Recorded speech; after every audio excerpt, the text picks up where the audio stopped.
सियावर रामचंद्र जी की जय।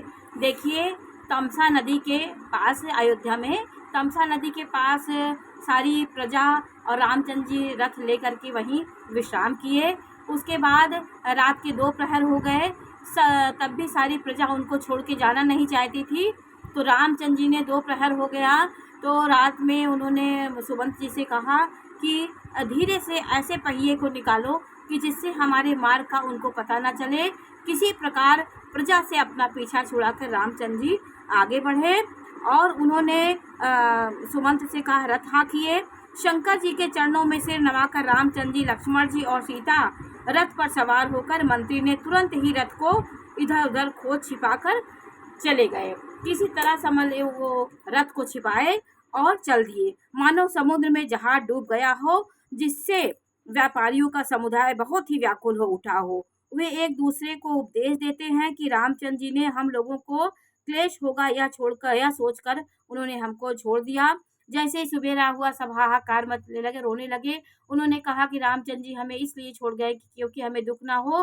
रामचंद्र जी को अपना कर्तव्य पूरा करना है, वरदान का पालन करना है वर का, इसलिए रामचंद्र जी हमें छोड़ के चल गए। हम राम के बिना हमारा जीना धिक्कार है। विधाता ने हमारे प्राण क्यों रोके हैं? हमारे विधाता ने हमारे प्राण भी ले ले। वो मृत्यु मांग रहे थे, लेकिन इस प्रकार बहुत से प्रलाप करते हुए संताप से भरे हुए अयोध्या के सारे प्रजा जो थी, वो इस दशा को देखकर उनका वर्णन नहीं किया जा सकता। 14 वर्ष उन लोग ने एक आशा से अपने प्राण को बचाए रखा, जिस प्रकार मैं रामचंद्र जी का दर्शन कर सकूं और रामचंद्र जी के प्रेम को मैं प्राप्त कर सकूं। 14 वर्ष तक वो किसी प्रकार अपने प्राण को रखे रहे।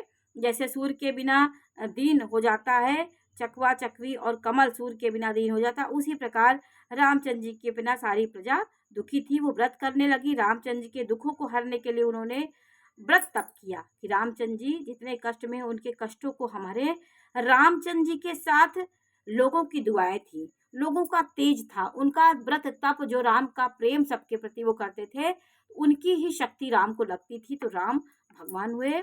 सीता जी और मंत्री सहित दोनों भाई श्रृंगवेरपुर जा पहुंचे।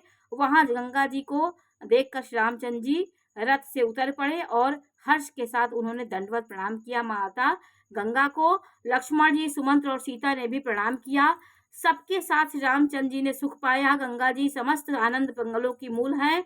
वे सब सुखों की देने वाली हैं, पीड़ाओं को हरने वाली हैं। अनेक कथा प्रसंग कहते हुए रामचंद्र जी गंगा जी के तरंगों को देख रहे हैं। उन्होंने मंत्री को, छोटे भाई लक्ष्मण जी को और प्रिया सीता जी को देव नदी गंगा जी की बड़ी महिमा सुनाई। इसके बाद सबने गंगा स्नान किया। इससे मार्ग का सारा श्रम दूर हो गया। पवित्र जल पीते ही मन प्रसन्न हो गया।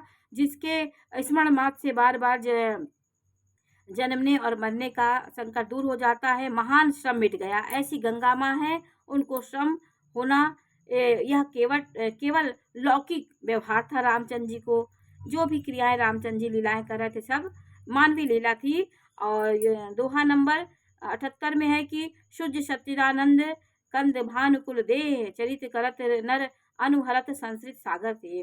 शुद्ध प्रकृति जन त्रिगुणों से रहित मायातीत दिव्य मंगल विग्रह सच्चिदानंद घन नंद स्वरूप सूर्यकुल के ध्वजारूप भगवान रामचंद्र जी मनुष्यों के सदृश ऐसे चरित्र करते हैं जो संसार रूपी समुद्र के पार उतरने के लिए पुल के समान है।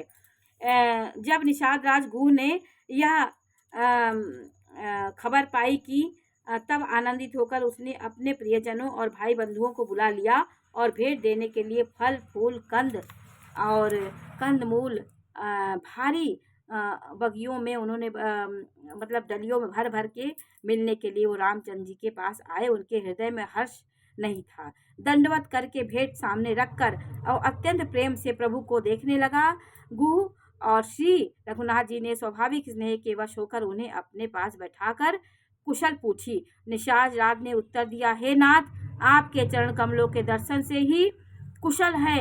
आपके चरण अरविंद के दर्शन आज मैं भाग्यवान पुरुषों की गिनती में आ गया हूँ। हे देव, यह पृथ्वी, धन और घर सब आपका है। मैं तो परिवार सहित आपका निज सेवक हूँ। निषाद राज ने कहा कि नाथ कुशल पद पंकज देखे, भयउ भाग भाजन जन लेखे। देवधर निधनु धाम तुम्हारा, मैं जनु नीचु सहित परिवारा। कृपा करिए पुरधारिय पाऊ, थापिय जनु सब लोग सिखाऊ सिहाऊ। यह अब कृपा करके श्रृंगेरपुर में पधारिए और इस दास की प्रतिष्ठा बढ़ाई से, जिससे सब लोग मेरे भाग्य की बड़ाई करें। श्री रामचंद्र जी ने कहा, हे सुजान सखा, तुमने जो कुछ कहा सब सत्य है, परंतु पिताजी ने मुझको और भी आज्ञा दी है। उन्होंने कहा कि मैं घर नहीं जा सकता। रामचंद्र जी ने कहा, 88 दोहे में है कि बरस 4 दस बासु बन, मुनि व्रत वेश आहारु, और ग्राम वासु नहीं उचित सुनी, गुहई भयउ दुख भारू।